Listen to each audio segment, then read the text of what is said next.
하나님의 말씀 보겠습니다. 요한복음 11장 17절에서 44절까지 말씀입니다.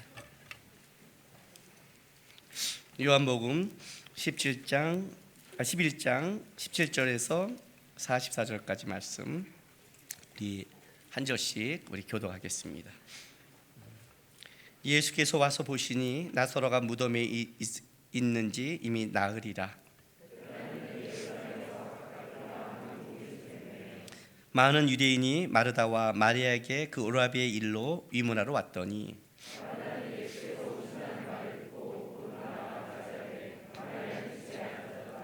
마르다가 예수께 여짜오되 주께서 여기 계셨더라면 내 오라비가 죽지 아니하였겠나이다.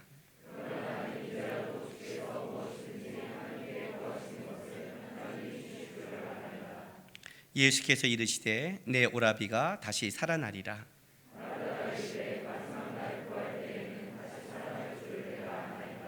예수께서 이르시되 나는 부활이요 생명이니 나를 믿는 자는 죽어도 살겠고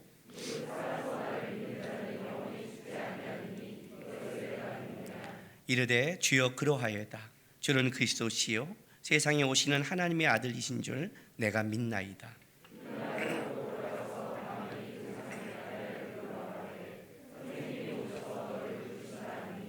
마리아가 이 말을 듣고 급히 일어나 예수께 나아가매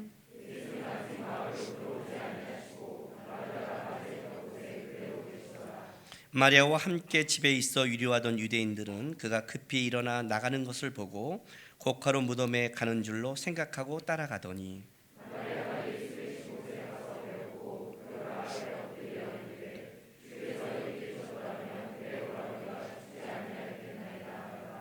예수께서 그가 우는 것과 또 함께 온 유대인들이 우는 것을 보시고 심령에 비통히 여기시고 불쌍히 여기사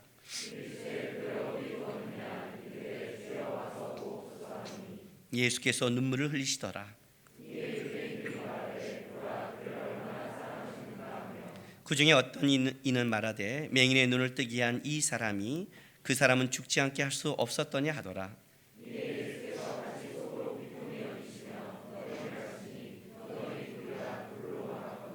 예수께서 이르시되 돌을 옮겨 놓으라 하시니 그 죽은 자의 누이 마르다가 이르되 주여 죽은 지가 나흘이 되었으며 벌써 냄새가 나나이다.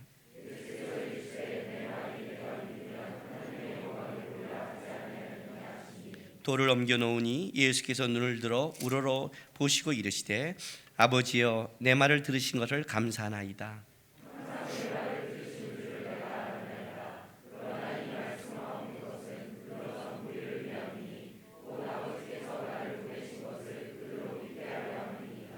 이 말씀을 하시고 큰 소리로 나사로야 나오라 부르시니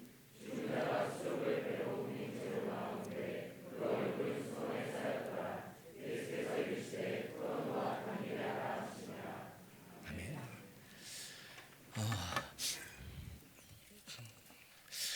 성경을 볼 때 어떻게 여러분들이 성경을 보는 게 좋냐면 사극을 보듯이 보면 참 좋습니다. 육룡의 나르샤가 끝났습니다. 요즘 저에게는 일주일을 기다릴 만한 소망은 없어졌습니다. 사극이 재밌는 것은 뭐냐면 사극은 결론을 알고 있습니다. 그렇죠? 이방원이 왕이 된 걸 알고 있습니다. 그래서 그 사극이 막 진행될 때 이방원이 죽을까 막 죽을 위기에 있을 때 분명히 우리는 압니다. 안 죽는다. 그 결론을 바꿀 수는 없는 겁니다. 그런데 사극이 왜 재밌냐면 그 결론을 몰라서가 아니라 도대체 어떻게 해서 그렇게 결론에 도달할 수 있는가가 작가마다 또 여러 가지 내용에 따라 달라지는 겁니다. 여러분이 성경을 가장 재미없게 보는 가장 큰 이유가 뭐냐면 성경을 볼 때 우리는 바로 나사로의 얘기를 알고 있습니다. 그래서 알고 있기 때문에 이 나사로의 지금 이 긴 이야기, 성경이 이렇게 길게 쓴 이야기가 우리가 그렇게 감동이 없습니다. 그러나 이 요한복음 11장은 굉장히 중요한 장입니다. 그리고 이거는 굉장히 흥미진진하며 또 우리 인생 가운데 우리도 똑같이 하고 걸릴 수 있는, 여러분이 만약에 이 성경을 그대로 읽는다면 하고 왜 이랬지 예수님은? 이렇게 걸릴 수 있는 부분이 너무 많은 부분입니다. 오늘 이 이 나사로의 긴 이야기의 결론은 요한복음 11장 42절 이 말씀으로 일단 결론을 우리가 지을 수 있습니다. 예수님께서 그 이제 기도인데 아버지여 내 말을 들은 걸 감사나이다. 항상 내 말을 들으실 줄 내가 아나이다. 그러나 이 말씀을 하옵는 것은 둘러싼 무리를 위함이니 곧 아버지께서 나를 보내신 것을 그들로 믿게 하려 함이니이다 하시고 큰 소리로 나사로야 나오라 그럽니다. 그러니까 예수님께서 지금 이렇게 말한 기도하는 이걸 보여준 것은 뭐냐면 예수님과 하나님의 관계에 문제가 있는 것도 아니고 또 예수님이 의심하는 것도 아니라 이렇게 말하는 걸 이들로 듣게 해서 이들로 믿게 하려는 의도가 있는 겁니다. 그렇다면 지금 이 나사로의 이야기는 굉장히 믿음에 있어 중요한 장이고 도대체 이들이 뭘 못 믿고 있고 도대체 뭘 이들이 잘못 알고 있나를 기록하는 겁니다. 이 부분, 믿게 하는 이 부분 때문에 어떨 때 성경은 우리가 하나님이 우리를 끌어가는 방법이 이해하지 못하는 방법으로 끌어갑니다. 자, 당장 우리가 읽은 이 본문의 구절만 봐도 우리가 조금만 생각해 본다면 도저히 이해하지 못하는, 그러니까 상식적으로 납득이 안 가는 본문입니다. 11장 17절 한번 보겠습니다. 예수께서 와서 보시니 나사로가 무덤에 있은지 이미 나으리라. 베다니는 예루살렘에서 가깝기가 한 오리쯤 되매 많은 유대인이 마르다와 마리아에게 그 오라비의 일로 위문하러 왔더니 라고 합니다. 베다니와 예루살렘은 가깝기가 한 오리라고 그럽니다. 한 3km가 안 되는 겁니다. 2km쯤 되나요? 하여튼 아주 가까운 거리죠. 그런데 많은 사람들이 그 나사렛 장례식에 이문을 왔는데 예수님은 아직 가지도 않고 있습니다.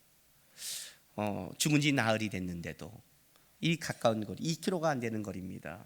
제가 그 고등학교 때 저는 폐가 안 좋아서 오래 달리기를 못 하는데 오래 달리기를 못 하는 저도 1000m 오래 달리기를 5분 한 5초에 들어갔습니다. 굉장히 늦은 거예요, 남자들은요. 그러니까 쉽게 말하면 우리 반 전체에서 꼴찌에서 한 1, 2등을 다퉜죠. 우리 그 선생님이 놀랬어요. 왜냐면 제가 단거리가 굉장히 빠른데 제 다리가 모다리거든요. 제가 딱 뛰더니 배가 점점 늦어지더니 애가 저 끝에서 빌빌대고 거의 죽을 표정으로 들어오니까 뭐 저런 놈이 다 있어 할 표정으로 봤어요. 그러니 1km를 그렇게 뛰었다면 남자 좀 괜찮은 사람이라면 20분이면 충분히 갈 수 있는 거리입니다. 그 20분이면 갈 수 있는 거리를 나흘 동안 안 갑니다. 더 중요한 건 뭐냐면 11장 1절부터 7절을 좀 보겠습니다. 요한복음 어떤 병자가 있으니 이는 마리아와 그 자매 마르다의 마을 베다니에 사는 나사로라. 이 마리아는 향유를 주께 붓고 머리털로 주의 발을 닦던 자요 병든 나사로는 그의 오라비더라. 이에 그 누이들이 예수께 사람을 보내어 이르되 주여 보시옵소서 사랑하는 자가 병들었나이다 하니 예수께서 들으시고 이르시되 이 병은 죽을 병이 아니라 하나님의 영광을 위함이요 하나님의 아들이 이로 말미암아 영광을 받게 하려 함이니라 하시더라. 예수께서 본래 마르다와 그 동생과 나사로를 사랑하시더니 나사로가 병들었다함을 들으시고 그 계신 곳에 이틀을 더 유하시고 그 위에 제자들에게 이르시되 유대로 다시 가자 하시니라고 합니다. 얼마나 사랑했으면 예수님도 성경에 자기가 사랑한 자라고 얘기했고 또 이 나사로의 병듦을 듣고 와서 예수님께 말하는 사람들도 사랑하는 자가 병들었다고 얘기했습니다. 그러니까 쉽게 말하면 예수님이 편애를 하신 거죠. 저는 이 말이 얼마나 위로가 되는지 모릅니다. 목사님이 똑같이 사랑해야 되잖아요. 예수님도 편애를 하셨네요, 글쎄. 아유 참네. 얼마나 했는지 남들이 다 사랑하는 자라고 말할 만큼 참 이런 게 꽂히는 거예요. 다 말씀이 자기가 원하는 거면 꽂히죠, 여러분들도요. 어쨌든 그렇게 사랑하는 자입니다. 남들도 보시기에 예수님의 사랑을 받았다고 생각했고 예수님도 사랑하는 자라고 얘기하고 있습니다. 그런데 그 사랑하는 자가 병들었습니다. 근데 이틀을 더 유해버리는 거예요. 죽을 병이 아니다. 여러분 이 말씀에 여러분 믿음이 있는 척하지 마십시오, 여러분. 하나님이 죽여버렸으니까요. 일단은 죽였다는 걸 기억하십시오. 사랑하는 자인데 왜 안 갔을까요? 그 가까운 거리를. 그리고 죽었는데 왜 나흘 동안 그 유대인들은 많은 사람이 유문했다고 그러는데 왜 예수님이 가지 않을까요? 더 유하실까요? 왜 머물렀을까요? 오늘 이것 때문에 오늘 마리아도 이것이 이해가 되지 않습니다. 11장 21절 보세요. 20절부터 마리다는 예수께서 오신다는 말을 듣고 곧 나가 맞이하되 마리아는 집에 앉았더라. 마르다가 예수께 여짜오되 주께서 여기 계셨더라면 내 오라비가 죽지 아니할겠나이다. 그죠? 왜냐하면 주님이 많은 이적을 행한 걸 봤잖아요. 맹인의 눈을 뜨게 하고 앉은 맹인을 일으키시고 얼마나 많은 이적을 행했어요. 문둥병자를 고치셨고 예수님의 이적을 봤는데 예수님께서 만약 계신다면 이 병 정도는 고쳐졌을 텐데 이게 이제 마리아 얘기예요. 마리아만 그렇게 얘기하는 게 아니에요. 32절 봤더니 나중에 마리아도 오더니 이렇게 말을 해요. 예수 계신 곳에 가서 배웠고 그 발 앞에 엎드려 이르되 주께서 여기 계셨더라면 내 오라비가 죽지 아니하겠나이다 그래요. 여기 엎드리라는 말은 어떠냐면 마치 쓰러지는 듯이 엎드린 거예요. 나사로의 죽음 속에 마리아가 슬퍼하고 있다가 예수님이 너를 부르신다 하니까 다시 달려갑니다. 그 예수님을 바라보면서 쓰러지듯이 엎드린 게 그냥 저란 게 아니라 쓰러지듯이 지치고 힘든 쓰러지는 듯이 엎드렸어. 탄식하듯이 이렇게 말하는 거예요. 주께서 여기 계셨더라면 내 오라비가 죽지 아니하겠나이다 그래요. 이해를 할 수 없는 거죠. 그죠? 이해를 할 수 없는 거예요. 어떻게 그렇게 사랑하시는데 그 가까운 거리에서 그럴까? 여러분 만약에 내가 여러분 중에서 우리 성도 중에서 목사님 저 성도를 너무 사랑해 하고 있는데 그 사랑하는 성도가 굉장히 급한 일이 생겨서 내가 가면 도와줄 수 있는 문제임에도 내가 가까운데 안 가는 거예요. 그래서 그 문제를 터지게 하고 그걸로 망하게 하는 걸 내가 보고 있다면 여러분은 저를 어떻게 보시겠어요? 목사님의 깊은 뜻이 이렇게 볼까요? 전혀 아니죠 여러분. 내가 여러분을 아는데 전혀 그러지 않죠. 그죠? 만약에 여러분 중에서 상을 당했는데 제가 안 가버리는 거예요. 그것도 바로 여기 10분 거리에 걸어가는 바로 여기 조금만 내려가면 10분만 걸어가면 상가집을 안 가는 거예요. 계속 유하고 있는 거예요. 내 방에서. 그러면 어떻게 생각했어요? 해도 너무한다. 분명히 뭔가 있었나 봐. 사랑한 게 아니었나 봐. 뭔가 틀어졌어. 아마 그들은 그럴걸요. 이 마르다 마리아는 굉장히 훌륭한 거예요 여러분. 이 정도까지 얘기하는 거는 주께서 여기 계셨다라면 예의가 있잖아요. 적어도 예의를 지키잖아요. 이러지 않을 거예요 아마. 어떻게 이럴 수가 있어요? 그죠? 그러니까 다른 사람들이 뭐라면 이렇게 말을 해요. 다른 사람들이 37절 보세요. 그중 어떤 이는 말하되 맹인의 눈을 뜨게 한 이 사람이 그 사람은 죽지 않게 할 수 없었더니 하더라. 이 사람이 맹인의 눈을 뜨게 하고 다른 사람을 고치는데 이 병은 고칠 수 없나 보다. 그러니까 오면 실망할까 봐 오지 않았나 보다라고 얘기하는 거예요. 그렇게 말하는 거예요. 뭔가 있구나 이렇게 보는 거예요. 지금 예수님께서 늦게 가시는 이유 중에 하나가 바로 이 문제가 그들에게 부닥치고 있는 겁니다. 이 질문, 우리가 똑같이 하는 질문이죠. 하나님이 살아계신다면 어떻게 내 인생에 이룰 수 있겠습니까? 주께서 여기 계신다면 고칠 수 있을 텐데, 주님이 역사하신다면 할 수도 있을 텐데, 주님이 일하신다면 할 수 있을 텐데, 그렇죠? 그러다가 뭐라고 그래요? 우리 마리아 같은 결론에 도달합니다. 그 22절. 그러나 나는 이제라도 주께서 무엇이든지 하나님께 구하는 것을 하나님이 주실 줄 아나이다. 이해가 되세요? 이런 거죠. 이렇게 이걸 하나님이 하신다면 내 인생의 문제 분명히 하나님이 고쳐줄 수 있는데, 이 건강, 이 재정, 이런 관계를 하나님이 역사할 수 있는데 하나님이 이렇게 하지 않는 걸 보니까 하나님이 무슨 뜻이 있나 보구나. 우리도 그렇게 말하죠. 그 뜻이 뭔지는 모르면서 맨날 그냥 하나님 앞에 대들 수는 없으니까, 믿음은 좀 배웠으니까 그래 하나님의 뜻이 있을 것 같아 그렇게 말하는 거예요. 그런데 오늘 이 예수님과 마르다의 말이 굉장히 복잡하게 설키는 거예요. 보세요. 23절에 예수님이 이렇게 말을 해요. 내 오라비가 살아나리라. 그랬더니 마리아가 이르되 마지막 날 부활 때에는 다시 살아날 줄 내가 아나이다. 지금 방금 뭐라고 했냐면 주께서 여기 계셨다라면 내 오라비가 죽지 아니하겠나이다. 그러나 나는 이제라도 주께서 무엇이든지 하나님이 구하는 것을 하나님이 주실 줄 아나이다. 이제라도. 그랬더니 예수님이 그래 이제 죽게 내 혈압이가 살아날 거야. 그랬더니 뭐라고 그래요?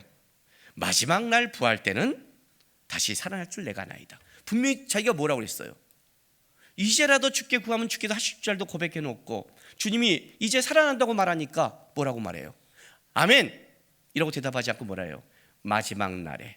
당시 이 시대 가운데 바리새인의 교육이고 또 이 시대를 살아가는 신앙인들이 갖고 있는 교육이죠.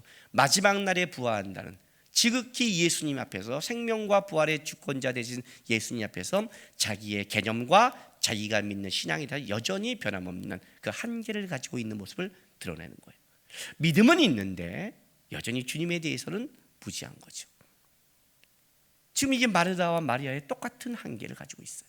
그리고 더 나가서는 바로 그 37절에 다른 사람의 한계도 똑같이 있어요. 눈을 뜨게 한 이가, 맹인의 눈을 뜨게 한 이가 이 사람의 병을 고칠 수 없나 보다. 부담스럽나 보구나. 예수가 생명에서는 부담스럽구나. 병은 고칠 수 있어도 생명까지는 못하나 보다. 이것이 있는 거예요. 제가 병원에서 신방 갈 때 가장 그 병원 신방이 힘든 게 이거예요. 저는 병원 신방을 왜 가냐면요, 그냥 거기 병원에 있으면 심심하고 그리고 따분하고 그리고 목사님이 좀 오면 좀 기도라도 해주면 어쨌든 이렇게 하면 좋을까 이래서 갔는데 그 성도 중에 뭐라고 말하냐면 우리 목사님이 오시면 나을 것 같대요. 그러면 저는 가기가 딱 싫어져요. 저는 밥 먹으러 가는 건데 위로하고 겸사겸사 밥이나 먹고 하는데 우리 목사님이 기도하시면 그럼 제가 안 가요. 왜? 못난 그럼 내가 병원 차렸죠. 뭔 소리 하는 거예요 지금요. 내가 지금 목사하고 있겠어요? 저희 치료하고 있죠 지금. 이런 거예요. 우리 목사님은 못해. 이 문제가 벌어지기 시작한 거예요. 이것 때문에 예수님이 지금 어떤 마음을 가진 줄 아세요? 자 보세요. 마리아가 32절 마리아가 예수 계신 곳에 가서 배웠고 그 발 앞에 엎드려 이르되 주께서 여기 계셨다라면 내 오라비가 죽지 아니하겠나이다 하더라. 예수께서 그가 우는 것과 또 함께 온 유대인들이 우는 것을 보시고 심령에 뭐라고요? 비통이 여기시고 불쌍히 여기사. 비통이 여기다. 맹수가 으르렁거리다 이런 뜻이에요. 우레가 우르르 울리다. 말이 콧숨을 거칠게 내쉰다. 씩씩하고. 그래서 이 뜻은 끓어오르는 분노를 속으로 삭히는 모습이에요. 예수님이 비통히 여기는 거예요. 마리아 이 말에 예수님이 이 속에 우레가 울리는 거예요. 맹수가 울리는 것이 속에서 끓어오르기 시작한 거예요. 그리고 나서 보세요. 37절 그중 어떤 이가 말하되 맹인의 눈을 뜨게 한 이 사람이 그 사람을 죽지 않게 할 수 없었냐 하더라. 예수께서 다시 속으로 비통 여기시며 또 여전히 뭐예요? 속에서 끌어오르실 거예요. 그리고 뭐라고 하면 예수께서 이르시되 돌을 옮겨 놓으라 이렇게 말하는 거예요. 옮겨 놓으라. 그러니까 예수님께서 가시면서 이 문제가 끌어오르시는 거예요. 성경에 예수님이 우리의 인생 속에서 우리의 연약함, 나약함, 부족함 이런 무너지는 것, 죄의 문제 이런 걸로 주님이 우리를 그렇게 끌어오른 적이 없습니다. 가늠한 여인을 만날 때도 뭐라고 말하냐면 너를 정죄한 자가 어디 있느냐? 없습니다. 나도 너를 정죄하지 않는다. 다시는 죄를 짓지 마라 그래요. 우리의 죄악과 연약함에 대해서 예수님은 그거 갖고 끌어오르거나 한 게 아니라 긍휼히 여겼습니다. 그런데 믿음에 관한 부분, 예수님을 아는 부분, 이 부분에 대해서 무지할 때는 예수님은 믿음 없는 것에 대해서는 굉장히 분노하셨습니다. 오늘 이 부분은 지금 굉장히 중요한 겁니다. 바로 이 부분 때문에 바로 예수님께서 머물 수밖에 없는 삶을 살아가는 겁니다. 오늘 예수님이 계속해서 멈칫 쓰는 겁니다. 이때만 쓴 게 아니라 30절 보세요.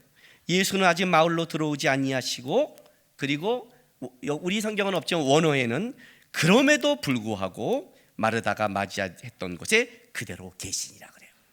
계속 안 가고 서 있는 거예요. 마르다가 오고 마리아가 오는 거예요.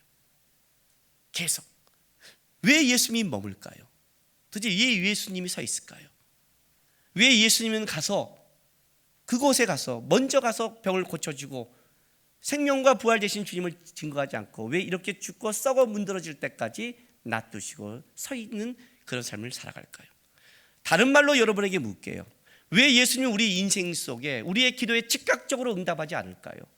왜 어떤 때는 우리가 그렇게 기도하고 바랬던 것이 절망 가운데 빠질 때까지 놔둘 때가 있을까요? 그걸 통해 우리를 뭘 배우게 하실까요? 지금 그 얘기를 하고 있는 거예요. 자, 요한복음 이 11장 나사로장을 이해하려면 좀 요한복음을 크게 여러분이 이해하셔야 됩니다. 자, 요한복음은 이렇게 돼 있습니다. 요한복음을 뮤지컬로 설명하겠습니다. 요한복음은 1막과 2막으로 되어 있습니다. 1막은 요한복음 1장부터 10장까지가 1막입니다. 그리고 2막은 11장부터 21장까지입니다. 그러니까 우리가 오늘 지금 이 나사로는 2막의 시작인 겁니다.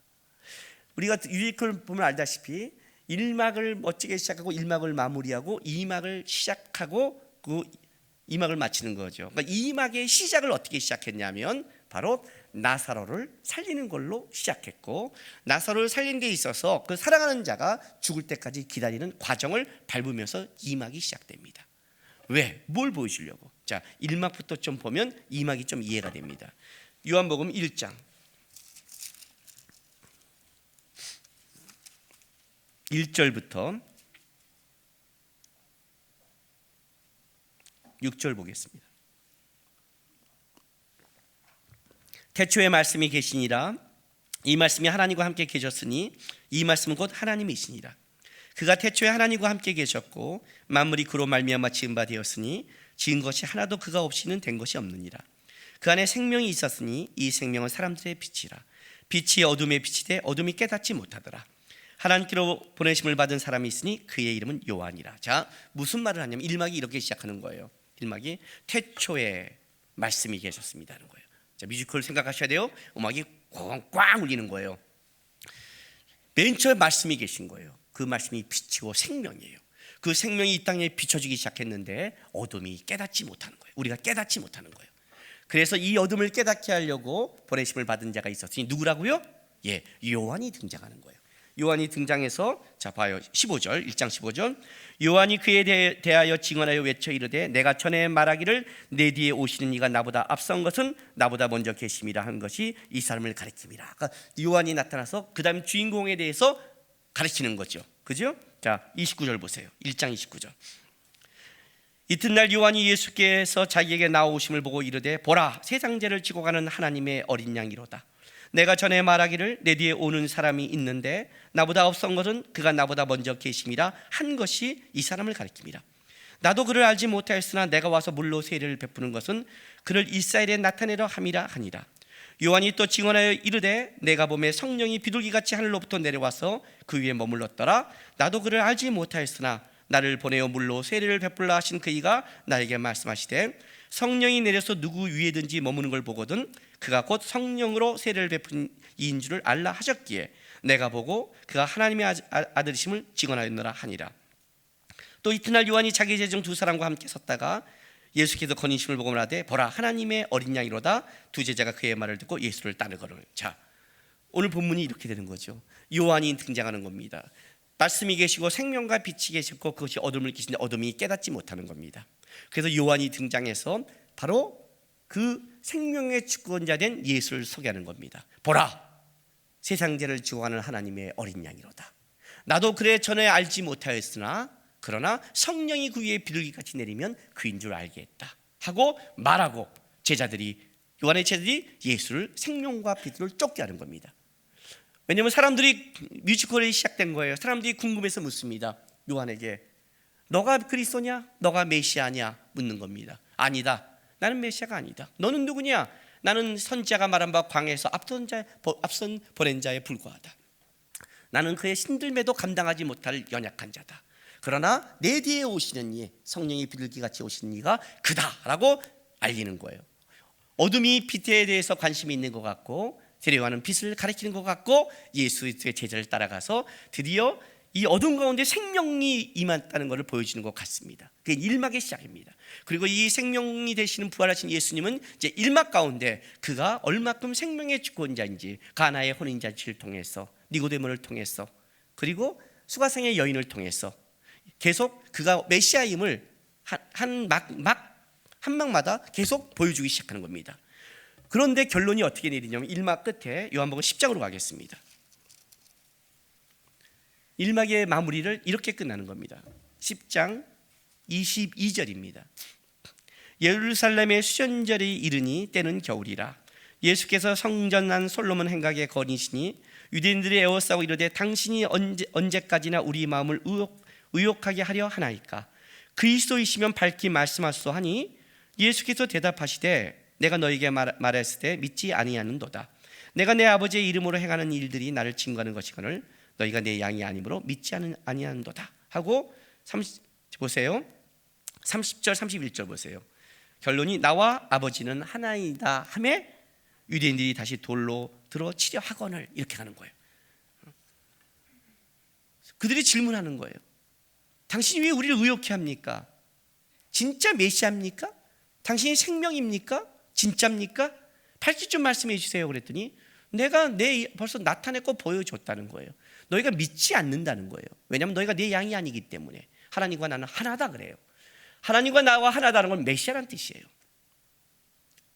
오직 아들만이 하나님과 동등됨을 얘기할 수 있는 겁니다.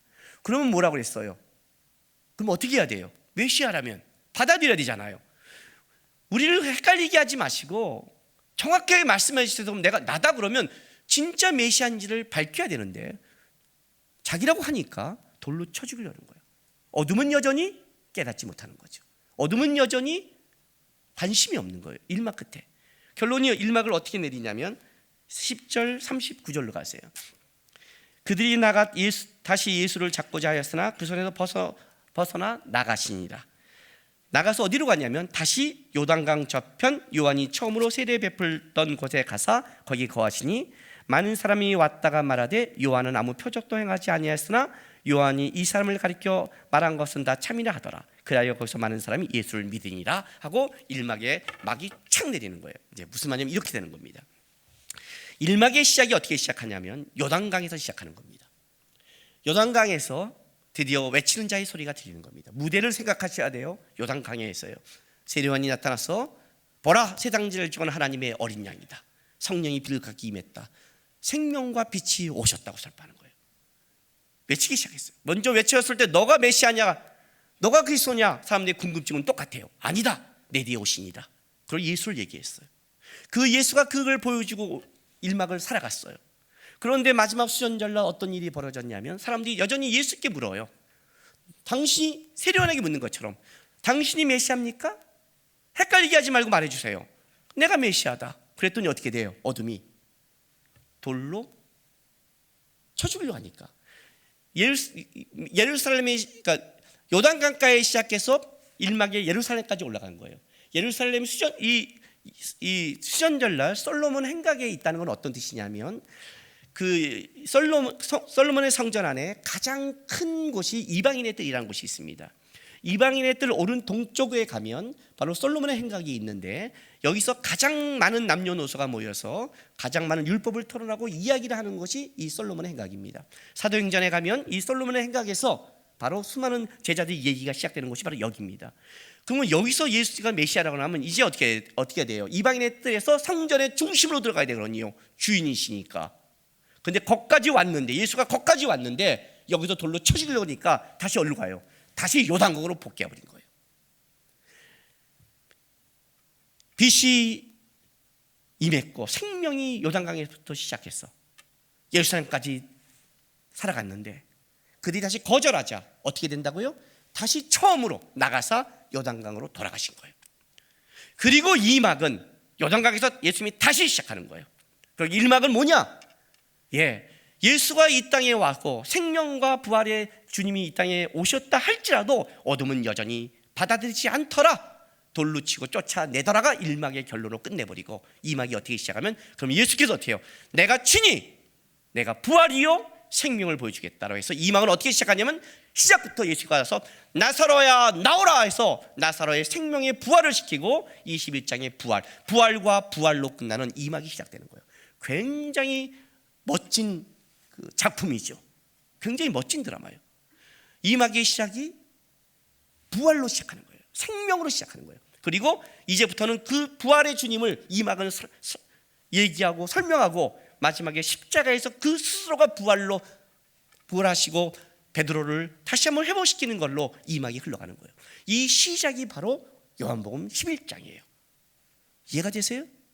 근데 이 시작을 어떻게 하나님이 하시냐면, 예수님이 하시냐면 다시 요단강에서부터 시작하게 이제 이걸 보여주는데 어떻게 시작하시냐면 바로 그가 사랑하는 자, 사랑했던 자가 죽어서 썩을 때까지 놔두는 거예요. 왜 그럴까요? 왜 그럴까요? 우리가 주님을 느끼려면 우리는 시간과 공간에 매여 있다는 걸 기억하셔야 됩니다. 주님의 살아계심을 우리의 시간과 공간 속에 우리 인식시키게 역사하지 않는다면 여러분이 인식할 수 없는 겁니다. 놀랍게도 주님이 만약 그냥 고쳐졌다면 이들은 역시 주님은 모든 걸 할 수 있어 이렇게 고백하지 않고 여전히 마르다와 마리아는 이런 고백을 가질 겁니다. 역시 주님은 모든 병을 고칠 수 있어라고 고백할 겁니다. 우리는 경험하지 않고 우리는 주님 앞에 우리 인생 속에 그렇게 체험하지 않으면 그 주님이 주님인 줄 인식을 못합니다. 어떤 거와 같은 거냐면 여러분이 지금 이 예배 가운데 무사히 왔음에도 불구하고 여러분은 어떻게 돼요? 지금 은혜를 모르고 있는 거예요. 제가 우리 그 교회 바이블 세미나 토요일 날 공부 시작한 날 어떤 일이 있었냐면 그 낮에 누구를 좀 상담할 일이 있었습니다. 상담하는 내용이 좋은 건 아니었어요. 그래서 거기에 신경을 좀 쓰고 그 사람 만나려고 옥수역에 있다가 이제 그 옥수역이 3번, 4번 출구, 4번 출구 앞으로 나오랬는데 마을버스 때문에 안 보여서 전화가 와서 왔다고 그러길래 좀 차를 뒤에 빼는데 바로 그 뒤에 택시가 와 있는 거예요. 뒤 차를 빼다가 박아버렸어요. 언제 순식간에 와 있어요. 툭 갔는데 받쳐 뚝 갔는데 뭐야 그러니까 방금 없었거든요. 없고 했는데 택시는 나한테 좀 가라고 딱 붙어서 누구 내리고 빵 하는 순간에 나는 쿵 부닥친 거예요. 우리 황목사가 묻더라고요. 어떻게 했어요? 그러더라고요 저한테.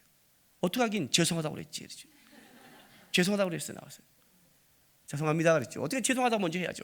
차를 뺄 생각도 안 하고 딱 붙어 있더라고요. 아주 예쁘게 그냥 서로 그냥 사이좋게 키스 딱 하고 있더라고요. 그래서 죄송합니다 했더니 일단 빼시죠. 예, 일단 빼야지 어떻게 해요. 뺐어요. 딱 보더니 그 여자분이 그렇게 말하는 거예요. 괜찮네요. 예, 아니 가셔도 될 것 같아요. 그래. 택시 운전사인데 여자분인데 감사합니다 또 그랬죠. 어떻게 해요? 감사해야죠. 감사하죠, 그렇죠? 이런 택시 운전사를 만나다니. 우리 꼭 이래야 감사하죠. 오다가 키스를 좀 하고 가세요 그러면 감사합니다.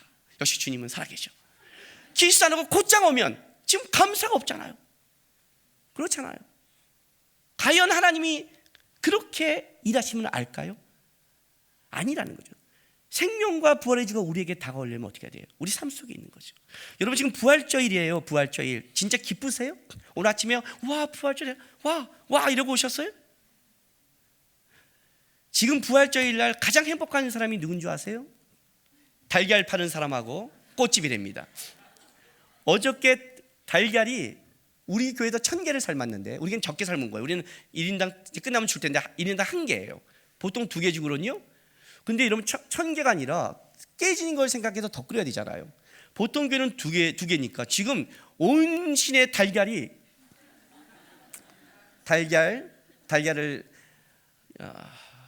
예수님 태어날 때 2살 아들을 처형하듯이 지금 온 동네의 달걀이 처형당하는 시간을 갖고 있습니다. 꽃집이 난리예요. 꽃집이 난리예요. 어저께 우리 김경진 집사가 이거 하려고 새벽을 갔는데 꽃이 없어서 꽃을 구하려고 난리래요. 교회가 다 살려먹어요. 이거 보세요. 얼마짜리 같아 이거요. 그죠? 이거 얼마짜리 같아. 난 이거 아까워요. 다음에는 빵으로 다 장식했으면 좋겠어. 그냥 빵과 케이크로 다 이 돈이면 충분해요. 여기 이거 동그란 거 이거 꽃 있는 거 이거 얼마짜리 얼마나 비싸겠어 이거 비둘기 이거 이거 다 빵으로 하면 끝나고 나서 케이크 파티 얼마나 배라도 부르지. 빵집도 즐겁게 해줘야 될 거 아니야. 아마 어저께 꽃 장사하고 계란 장사했던 사람은 그럴 거예요. 역시 주님 살아계십니다. 부활절날. 우리는 아무 주님이 살아계시지 않는 거예요. 왜? 내 인생에 뭐 부활했다는데 도대체 어디서 부활한 건지, 그렇죠? 나는 여전히 인생이 꿀꿀한데, 여전히 아프고 힘든데, 그렇잖아요. 우리는 우리의 몸과 한계에 얽매여 있잖아요. 아침에 딱 일어나서 저도 몸이 팔팔할 때는 어떻게 돼요? 아싸, 주님 살아계셔, 이렇게 와요. 아침에 딱 있는 몸이 꿀꿀하면요, 아, 주님 살아계세요, 이렇게. 살아계신데 저는 미치겠어요, 이렇게 가는 거예요. 왜? 우리는 주님을 느끼는 게 우리 안에서 느끼는 거예요. 우리 안에서 느끼는 거예요. 그래서 우리의 삶 속에 주님이 역사하려면 뭐냐면, 여러분이 붙잡고 여러분이 살아가고 여러분이 있는 것이 먼저 어떻게 돼요? 무너져야 되는 거예요. 사랑하는 자가 죽었어요. 주님 그 사랑하는 자를 병을 낫게 하는 게 목적이 아니라 주님이 어떤 분인가를 알려준 게 목적이었어요.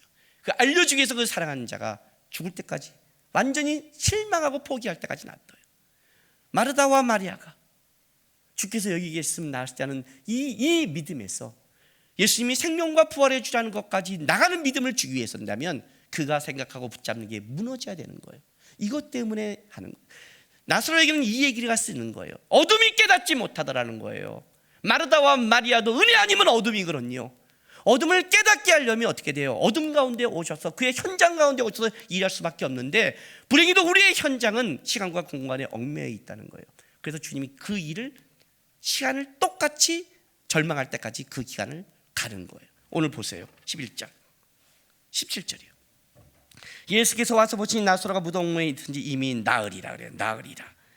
왜 나으리냐? 당시의 유대인들의 그 민간 신앙에 의하면 사람이 죽으면 그 영혼이 3일 동안 몸주에 떠돈다고 믿고 있었어요. 하여튼 샤만은 어디나 똑같아요. 다 똑같아요. 여기서 머문다고 있는 거예요. 그 만약에 사흘 전에 주님께서 살리면 이런 일이 벌어지는 거예요. 아직 영혼이 완전히 몸에서 나가지 않았으니까, 옆에 있으니까 이렇게 했겠구나. 그게 무슨 말이냐면 예수님이 뭔가 주술과 부적 같은 이런 식으로, 이 정도로 아는 거죠. 그러니까 일부러 예수님이 나흘이 되면 어떻게 돼요? 이제 그 영이 몸에서 완전히 떠났다고 보는 거예요. 떠났다는 건 끝났다는 거예요. 완전히 끝났다. 그리고 그것만 끝난 게 아니라 뭐냐면 몸도 부패되기 시작하는 거예요. 오늘 여기 11절에 보면 11장 39절 보세요. 예수께서 이르시되 돌을 옮겨 놓으라 하시니 그 죽은 자의 누이 마르다가 이르되 주여 죽은 자가 나흘이 되었으니 벌써 냄새가 나나이다. 그죠? 벌써 냄새가 나나이다. 신약에서 유일하게 이곳만 나타나는 단어예요. 이곳에서 신약에서 썼어요. 신약 성경에서. 무슨 말이에요? 몸이 썩었습니다. 자, 여러분, 만약 여러분이 죽었어요. 그리고 손발이 다 썩었어요. 근데 주님이 부활시켜줬어요. 그럼 여러분 부활하고 싶어요? 손발이 썩었는데? 주님, 죽게 내버려둬요. 이게 뭐 하는 짓이에요, 이게? 죽은 거, 손발 없이 나보고 어떻게 살아가려고? 그렇죠? 살리려면 어떻게 돼요? 정상적으로 살려야 될 거 아니에요? 지금 이 얘기예요. 썩어갑니다는 거예요. 주님은 썩어가는 것도 다시 살릴 수 있는 분이라는 거죠. 부활이 다시 죽은 자를 살린다가 아니라 그의 상태를 원상으로 복귀할 수 있는 그런 능력이라는 거예요. 이게 어떻게 마르다와 마리아의 머리에 있겠어요? 일부러 놔두는 거예요. 왜냐하면 완전히 썩어서 완전히 인간에게 가능성이 없다는 그것까지 가야 주님의 일함 속에 주님의 크기와 주님이 어떤 분인 게 드러나는 거니까요. 주님은 그런 능력이 있음에도 불구하고 그 전에 그걸 행하면 여러분이 믿는 데지만 여러분이 믿는 것은 실제로 마르다와 마리아와 같은 믿음밖에 안 되는 거예요. 주께서 여기 계셨더라면 죽지 아니했을 텐데. 주님이 죽어도 살릴 수 있는 분, 아니 썩어도 살릴 수 있다는 주님의 크기에 대해서는 알지 못하는 거예요. 주님이 얼마나 크신 분인가를 알고 싶으면 여러분이 얼마나 절망 가운데 있고 소망이 없는 걸 알아야 주님의 크심을 배우는 거죠. 주님을 드러내기 위해서 어쩔 수 없이 이 기간을 가는 거예요. 그게 우리의 인생이에요. 그래서 어떨 때는 왜 부활하신 주님이 내 인생을 이렇게 끌어갈 때가 있어요. 왜 그럴까요, 여러분? 왜 그럴까요? 만약 여러분이 그렇게 끌어가는 거기에도 아니야, 괜찮아, 지금 살아계시라고 있는 충만한 믿음이 있다면 그렇게 해서 상관이 없겠죠. 근데 우리는 여기 얽매여 있거든요. 어떤 때는 여러분이 그것이 다 죽어버려야 돼요. 썩어 없어져야 돼요. 그래야 진짜 부활과 생명이 어떤 것인가를 알게 된단 말이에요. 여러분. 제가요 결혼식을 할 때 주님 앞에 이런 응답을 받았어요. 너의 결혼이 간증하게 해주마라고 해주셨어요. 하나님, 제가 언제 결혼했으면 좋겠습니다. 너의 결혼이 간증하게 해주마. 그때는 굉장히 좋았어요. 그 응답은. 간증한다는 건 좋잖아요, 하나님이 살아계심을. 근데 지금 생각하면 다시는 그렇게 말씀하시면 됐습니다 하나님 하고 싶어요. 간증한다는 건 끔찍한 데까지 간다는 뜻이거든요. 나는 방법이 없다는 데까지. 그건 그때 몰랐어요. 10월 달에 5년 동안 반대당하고 아직 허락도 받지 못하는 상황에서 10월 동안 그의 하나님 앞에 결혼할 이제 기도응답을 받고 그 해니까 남은 해가 이제 10월, 11월, 12월 넉 달 남았죠. 아니 석 달이군요. 11월 20일에 결혼했으니까 딱 한 달 한 반 정도 남은 그 당시인데 아직 허락도 못 받았는데 마음 먹고 이제 결혼식을 준비하기 시작했어요. 아버님한테 얘기했더니 우리 아버님이 택도 없는 소리라고 그래요. 우리 형도 결혼 안 했고 안 된다는 거예요. 형님한테 그랬어요. 형님이 먼저 올해 결혼하면 내가 내년에 하고요. 내년에 못 하시면 올해 내가 할게요 그랬어요. 어차피 늦을 거. 우리 형도 못 하겠다 그러니까 그럼 내가 아버지한테 우리 아버님 안 된다는 거예요. 그래서 집에 방에 가서 짐을 쌌어요. 우리 아버님이 너 뭐 하는 짓이야? 우리 형이 뭐 하는 거야? 그래서 내가 아니 내가 밥 숟갈 2개 놓고 하겠다니까요. 밥그릇 2개 놓고 하겠다니까요. 그냥 교회에서 그냥 하겠다니까요. 허락만 해달라고요. 돈이 필요 없으니까. 그랬더니 형도 안 했고 집안이 이런데 아니 허락만 해달라고요. 그래서 아니면 나갈게요. 그랬더니 우리 아버님 시계를 딱 들고 이 새끼가 하고 찍으려고 그러더라고요. 우리 아버님 그러면 진짜 분노, 비통이 여기신 거죠. 그러니까 속에서 맹수가 으르렁거린 거죠. 그냥 딱 찍으려고 그래. 내가 그냥 겸손하게 그랬어요. 머리 딱 대죠. 그냥 네 찍으십시오 했어요. 찍으면 피 맞고 절하고 나가려고 했어요. 근데 우리 아버님이 기가 막혔는지 바닥에다 시계를 던져가고 시계 하나만 와장 났어요. 그냥 그걸 가버렸어요. 우리 형님이 내가 설득할게 나가지 마. 그래갖고 어떻게 허락을 받았어요. 허락을 받았는데 결혼 준비를 해야 될 거 아니에요. 우리 집은 그때 빚 때문에 당장 빚을 갚을 돈이 있는데 얘는 결혼하겠다고 난리인데 그런데 좀 이따 전화가 한 통이 왔어요. 내가 제자훈련 시켰던 자매인데 한빛은행 다닐 때예요. 1년 전에 우리 집 빚 때문에 대출을 받고자 했는데 그때 안 됐어요. 근데 이번에 다시 풀려서 은행에서 대출을 해준다는데 오빠 받을래요? 그래요. 얼마까지 되는데 1,500만 원까지 된대요. 여러분 20몇 년 전에 1,500만 원이에요. 큰 거예요. 근데 그때 우리가 그 빚을 갚아야 되니까 아버지한테 얘기했죠. 아버님 이렇게 대출 받아서 하면 어떨까요? 600만 주세요 그랬어요. 600만 제가 결혼비 준비고 900은 빚을 갚으세요. 우리 아버님도 그래 잘됐다. 오히려 결혼을 통해서 대출해서 하자 했는데 결국 대출이 가서 안 되는 거예요. 왜냐하면 우리 부모님이 이제 그때 당시에 신용불량에 걸려 있어서 빚 걸려서 대출이 안 된다고 나온 거예요. 그리고 보증 쓸 사람도 없는 거예요. 누가 사주겠어요? 지금 결혼식은 3주가 앞으로 다가왔는데 돈은 하나도 없고 방법이 없는 거예요. 그런데 거기서 대출을 해주겠다고 연락이 왔어요. 우리 아버님과 찾아갔죠.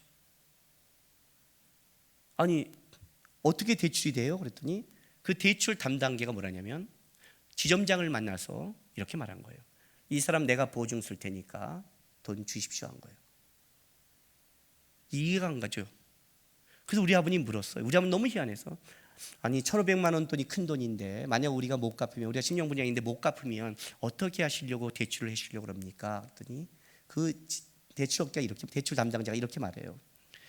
저 자매가 하도 뛰어다니면서 어떻게 하려고 노력한 걸 보길래 방법이 없냐고 하길래 도대체 누군데? 그랬더니 저를 가르쳤던 전도사님인데 꼭 해주고 싶어요. 그 말을 딱 듣는데 저는 날라리 신자예요. 그래요. 저는 교회도 가끔 나가고 땡땡이도 치고 헌금도 별로 안 하고 저는 날라리예요. 저 아내는 열심히 하는데 저는 날라리인데 그거 보는데 제가 이런 마음이 들어요. 그래 평생 전도사님한테 좋은 일 한번 하자.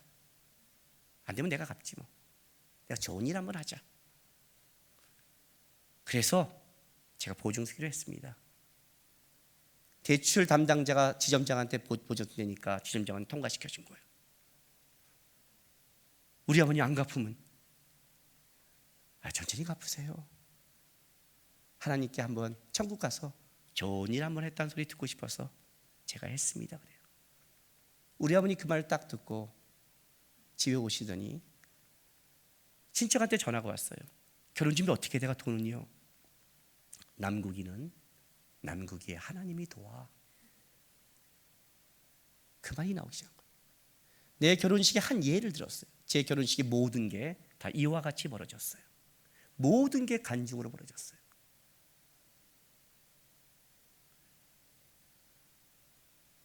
여러분 살아계신 하나님을 어디서 만난다고 생각하세요?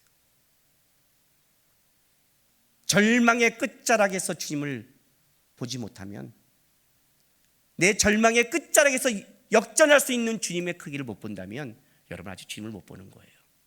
우리는 여전히 마르다와 마리아 같은 거예요. 주께서 여기 계셨다면, 주님의 뜻이었다면 되겠죠. 그리고 그걸 이해 못하고 뭐라고 가요? 하나님의 뜻이 있을 거야. 그러나 지금도 주께서 뭔가를 원하신다면 할 수 있습니다는 그 속에 지극히 자기가 생각하는 것에 얽매여 있는, 그렇게 가는 거예요. 주님 우리 인생 속에 분명히 부활해 주고 생명해 주는데 왜 우리 인생 속에 이 길을 가게 한 줄 아세요? 왜 우리를 절망으로 끌어간 줄 아세요? 왜 속기 안 들어지고 기다리게 한 줄 아세요? 그렇게 임해야 그것이 하나님의 뜻인지 우리가 인식하기 때문에 그래요. 여러분에게 줬던 쉽게 줬고 편히 줬고 마땅히 줬던 은혜가 과연 여러분 속에 지금 행복과 감사와 감격을 누리고 있고 어려움 속에서도 주님이 나를 끌어갔다는 그 은혜를 갖고 버티고 계십니까? 안 그렇잖아요. 안 그렇잖아요. 맨날 우리는 이렇게 말하죠. 부활절인데 하나님 살아계신데 내 인생은 뭘까? 그 살아계심이 살아계심으로 내 인생에 느끼려면 뭐가 있으냐면 내 인생에 안 된다는 끝자락에서 주님이 이래야 여러분이 알기 시작하는 거예요. 그래서 주님이 나사로를 사랑하는 자를 부활시키는데 나흘을 기다려서 썩어 문드러질 때까지 놔두는 거예요. 왜? 그것마저 주님이 하실 수 있다는 걸 보여요.